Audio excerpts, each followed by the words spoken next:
For Maribel Gillett, the single mother of a special needs son, life is already hard enough. One of New York's thousands of homeless, she has lived in a Bronx shelter for over 2 years, where the freezing temperatures aggravate her asthma. But as Al Jazeera revealed in January 2015, life becomes especially hard for 1 week each month, when Gillett gets her period.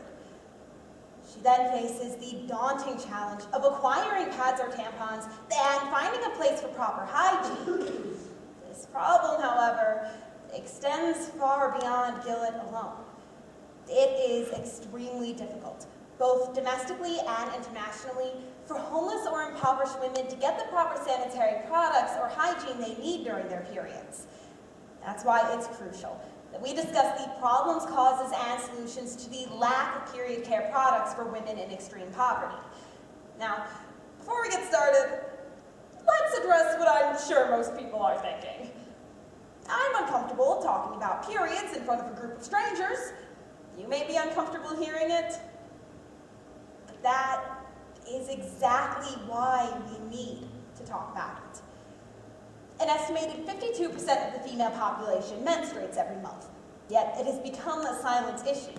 We must first discuss 2 problems that stem from improper menstrual hygiene: the impact on daily life and severe health risks. Initially, for women in developing countries, getting their period can be detrimental to daily life. The United Nations reported in 2013 that 10% of school-age girls in Africa will not go to school during menstruation because of the lack of proper sanitation. The amount of school missed each month forces some to drop out altogether. In addition, The Guardian of August 2014 reveals that women in these countries may miss work during their periods as well. They revealed how in Bangladesh, 73% of female factory workers missed approximately 6 days of paid work per month because of menstruation.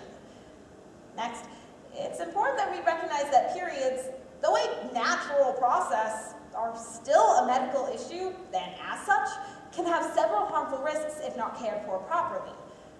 For most women, we can simply go to the store and purchase the supplies we need. But for too many, both in the US and across the globe, this is not an option. According to a 2013 Sustainable Sanitation for Water Management presentation, many women must use cloth or rags to make their own reusable pads, while others must resort to using materials such as paper, leaves, or even mud. And though reusable cloth may seem like the simple choice, even this option comes with a major price. Without access to clean water or adequate washing supplies, reusable materials can quickly become dirty and lead to bacteria and infection. Most notably, toxic shock syndrome, which can lead to limb loss or even death. A lack of sanitary products causes more than just discomfort. It can have dire consequences. We must next consider our 2 primary causes: a lack of accessibility and the stigma surrounding periods. First, women in poverty struggle to access pads or tampons because they are simply too expensive, or in some cases, unavailable. As reported by the New York Times in January 2015, for 40 million women living in poverty or on the brink of it, the monthly cost of sanitary products is a burden which stretches an already thin budget. And too often, homeless shelters cannot provide enough supplies for women who desperately need them.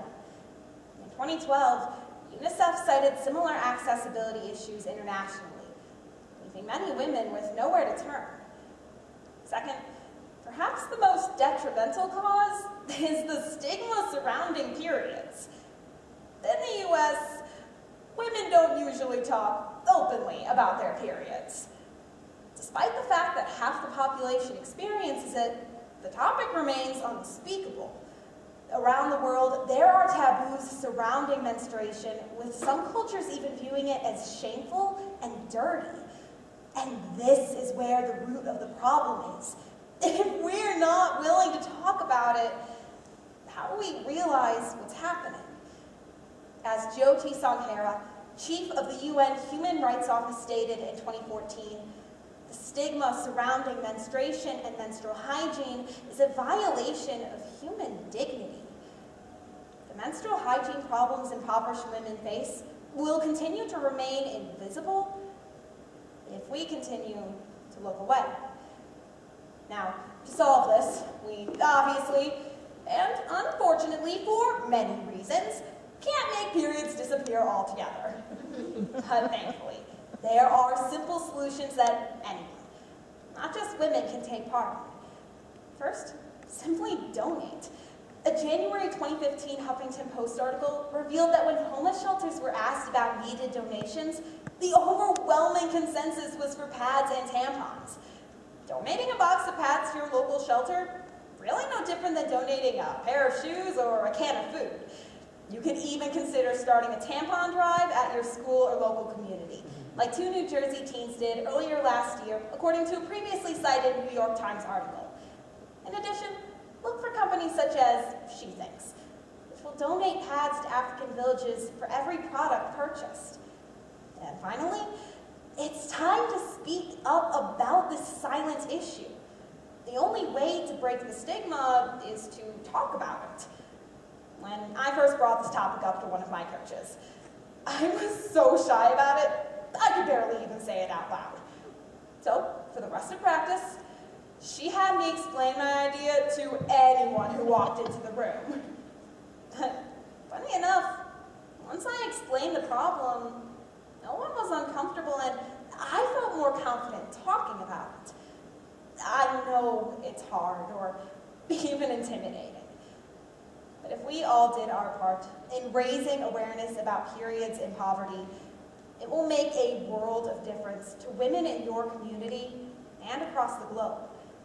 Small steps can lead to big change. Period. After examining the dire problems that stem from improper menstrual hygiene and the causes of why it too often goes unnoticed, we found simple solutions for how to start raising awareness and initiate change. There shouldn't be shame in acknowledging that women get periods.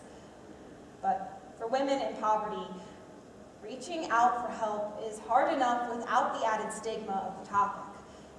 And no woman deserves to face this problem in silence. That's why we must all do our part and speak up for those who are too often voiceless. Together, maybe we can change the world, one tampon at a time.